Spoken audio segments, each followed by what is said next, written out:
गुरुर्ब्रह्मा गुरुर्विष्णु गुरुर्देवो महेश्वराय गुरुर्साक्षात् परम ब्रह्म तस्मै श्री गुरुवे नमः।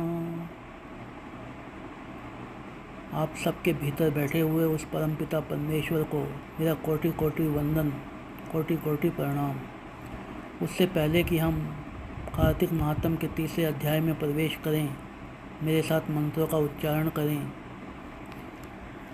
हरि ओम नमो नारायण, हरि ओम नमो नारायण, हरि ओम नमो नारायण, हरि ओम नमो नारायण, हरि ओम नमो नारायण, हरि ओम नमो नारायण, हरि ओम नमो नारायण, हरि ओम नमो नारायण, हरि ओम नमो नारायण, हरि ओम नमो नारायण, हरि ओम नमो नारायण।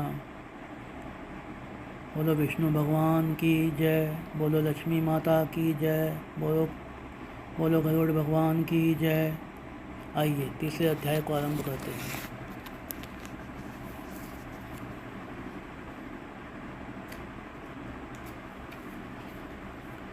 सत्यभामा बोली, हे भगवान, आप काल स्वरूप हैं और काल के संपूर्ण भाग समान हैं, तब फिर कार्तिक मास ही सब मासों में श्रेष्ठ क्यों है?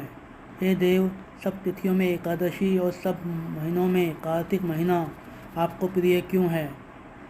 श्री कृष्ण बोले, हे कांते, बहुत अच्छा प्रश्न किया है। एकाग्रचित्त होकर बैन के पुत्र पृथु और महर्षि नारद का संवाद सुनो। जिसे पहले पृथु ने नारद जी से पूछा था और नारद जी ने कार्तिक मास की श्रेष्ठता कही थी। नारद जी बोले, पहले सागर का पुत्र शंख नामक राक्षस त्रिलोकी के मंथन में समर्थ हुआ। उसने संपूर्ण देवताओं को जीत स्वर्ग से निकाल इंद्रादि संपूर्ण लोकपालों के अधिकार अपने हाथ में ले लिए। सब देवता उसके भय के मारे अपने अपने स्त्री पुरुष आदि को लेकर बहुत वर्ष पर्यंत सुमेरु पर्वत की गुफाओं में वास करते रहे। सब देवता गुफाओं में रह रहे थे। तब शंकासुर ने विचार किया, मैंने सब देवताओं को जीत तो लिया है, तो भी ये बलवान मालूम होते हैं। हाँ, सब जान पड़ा कि वे सब वेद मंत्रों से युक्त हैं। उससे उनके वेद मंत्रों का हरण करने में से वे सब बलहीन हो जाएंगे। ऐसा विचार कर वह असुर विष्णु भगवान को नींद से व्यस्त देख स्वयंभू ब्रह्मा जी के लोक में जाकर वहाँ से वेदों को निकाल कर चलने को तत्पर हुआ। तब वे उसके भय के मारे यज्ञ के मंत्र और बीजों समेत जल में प्रवेश कर गए। तब तो वह शंकासुर भी उन्हें ढूंढता हुआ समुद्र में के भीतर ही प्रवेश कर गया और उन्होंने वेदों को बहुत ढूंढा, लेकिन वेद कहीं भी एक स्थान पर प्राप्त नहीं हुए। पीछे से ब्रह्मा जी सब देवताओं को लेकर पूजा की सभी सामग्री इकट्ठी करके बैकुंठ लोक में विष्णु भगवान की शरण में गए। वहाँ उन्हें जगाने के निमित्त सब देवता गाने बजाने लगे, गंध धूप दीप बार बार देने लगे। उनकी भांति से संतुष्ट होकर भगवान ने नेत्र खोले और सब देवताओं ने विष्णु भगवान के दर्शन किए और षोड़ उपचार से पूजा करके दंडवत प्रणाम किए। तब तो माधव भगवान उनसे कहने लगे, हे देवगण, मैं तुम्हारे भजन कीर्तन आदि से प्रसन्न हुआ हूँ। मैं आप लोगों की मनोकामना पूर्ण करूँगा। अश्विन शुक्ल पक्ष की एकादशी से देव उठनी एकादशी तक पहर भर रात्रि रहे, तब से मनुष्य तुम्हारी तरह मेरा भजन कीर्तन करेंगे तो मैं प्रसन्न हो जाऊंगा। शंकासुर जिन वेदों को हर लाया है वे सब जल में स्थित हैं। उन्हें मैं शंकासुर को मार के ले आऊँगा। अब से बीज मंत्र समेत सब वेद प्रतिवर्ष कार्तिक महीने में सदा जल में निवास करेंगे। मत्स्य स्वरूप धारण कर मैं जल में जाता हूँ। तुम संपूर्ण मुनियों को लेकर संग आओ। उन लोगों में जो अच्छे मनुष्य हैं, प्रातःकाल स्नान करते हैं, वे निश्चय अक्षत स्नान के फल को प्राप्त करते हैं।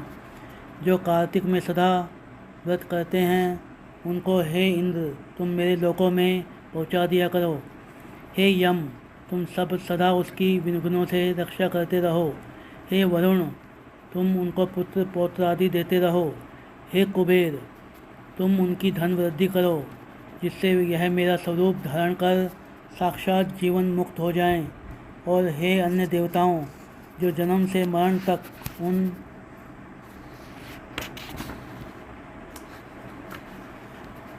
बातों को धारण करते हैं वे तुम्हारे द्वारा भी पूज्य हैं। जैसे तुमने मुझे एकादशी को जगाया है इसलिए यह तिथि सदा मानने योग्य है। इति श्री तीसरा अध्याय समाप्तम। इस अध्याय में हमने क्या जाना? इस अध्याय में हमने जाना कि जिस प्रकार देवी देवता ने धूप दीप से, भजन से, मंत्रों से श्री हरि को प्रसन्न किया, उन्हें निद्रा से जगाया और अपनी रक्षा के लिए कहा, उस प्रकार आप भी धूप दीप से, भजनों से, मंत्रों से उन्हें प्रसन्न कर सकते हैं और अपनी रक्षा के लिए आग्रह कर सकते हैं।